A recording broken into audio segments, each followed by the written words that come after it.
G'day ice cream lovers, my name's Steve Christensen, the ice cream bloke, self-appointed headmaster of Scoop School. Nice to have you here. We're talking today a little bit about how close should you put your ice cream shop next to somebody else's ice cream shop, and who is a competitor and who's not. Do want to thank our episode sponsor Mitch and the crew at Frozen Solutions. Cups, cones, containers, pints, magic color changing spoons. The link is down below. Click on there and see what the wonderful world of Frozen Solutions can do for your ice cream shop. Okay, so we are at Point Lookout on Stradbroke Island, which is just off the east coast of Australia. And look, we are in vacation mode, but is there ever any vacation mode when we've got ice cream shops to visit? No, there is not. Now, interestingly, we went for a bit of a walk over here, saw some whales, a couple of kangaroos over here, wanted to quench the thirst, have a little bit of ice cream / gelato. Delizia.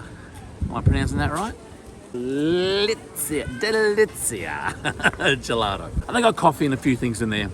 We'll stop in a minute, but here's the crazy thing is that just when you thought, well, this is a great gelato place, very busy, people walking in from the trail. So the question is, how close should your ice cream shop be to maybe somebody else's ice cream shop, and who is a competitor and who isn't? So after you've tasted a little bit of delicious delizia, which I do believe is delicious in Italian, you pan over here and there is a sign.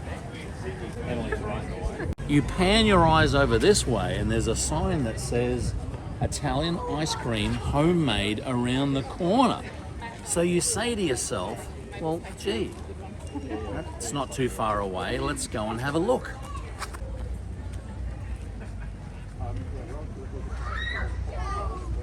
But then a hop, step and a jump, we've got the Oceanic Gelato and Coffee Cafe over here. Now, you may say to yourself, well, I would never put my ice cream shop so close to somebody else's ice cream shop.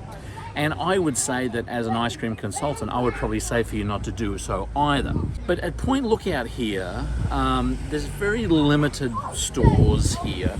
There's a lot of people come and visit, not only from around Australia, but from around the world. And in talking to the crew down here, they say that they've got a very good working relationship, Delizia, with the Oceanic Gelato and Coffee Cafe.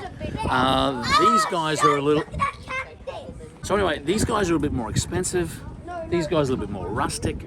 These owners know these owners. Speaking to the manager down here, she said that there is enough business here for them both to be very, very happy. So interestingly, it's one of those things whereby all common sense, all reason would tell you never to put an ice cream shop literally next door to another ice cream shop, particularly when you're selling a very similar product. But look, it works in this scenario, and I think it only works because a very limited space for retail, a lot of customers, any overflow from here can go down to here and vice versa. I think, look, it's a match made in heaven. But I'm interested in what you have to say. Do you have an ice cream shop that's close to you? Is that a good thing? Is it a bad thing? Sometimes you can have two frozen dessert places.